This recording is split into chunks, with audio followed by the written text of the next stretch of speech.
Фильм создан на основе фактов и реальных событий. Персонажи и герои не выдуманные.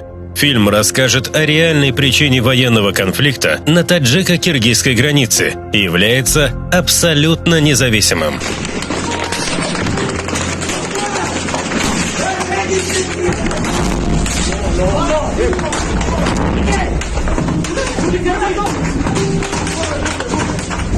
Хронология событий.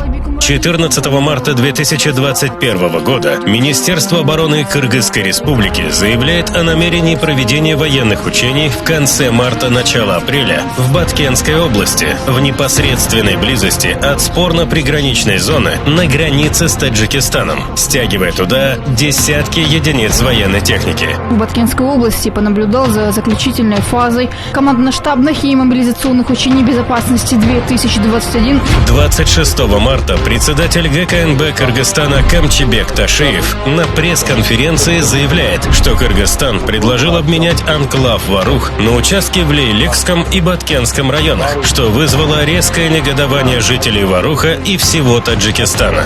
По этой попытке показать свой патриотизм киргизский, господин Ташиев допустил абсолютно некорректное высказывание. Таджикистандың азыркы Лахш районы, Жергетал районы, Мургаб, бұлардың бардығы қырғыздың жері болған.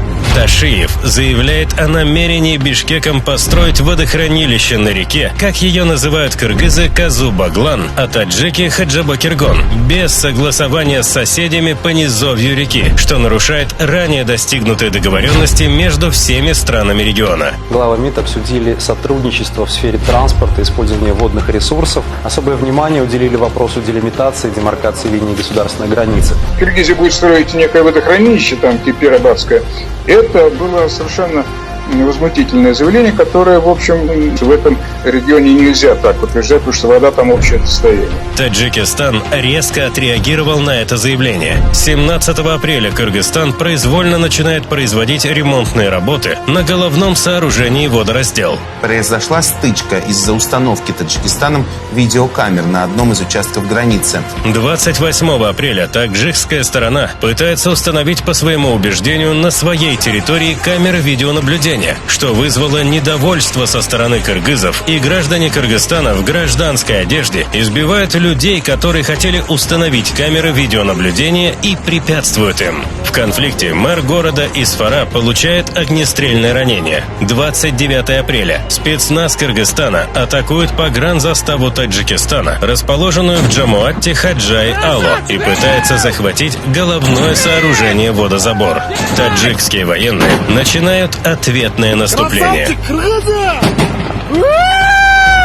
Варух не был анклавом. Он действительно был частью таджикской территории, но потом в 50-е годы киргизские власти, между прочим, волевым решением сделали его анклавом, потому что ту часть, которая соединяла его с другой частью Таджикистана, они на папах взяли и сделали киргизские территории. Почему? Чтобы иметь возможность иметь непосредственную дорогу через свою киргизскую территорию к Лейлекскому району.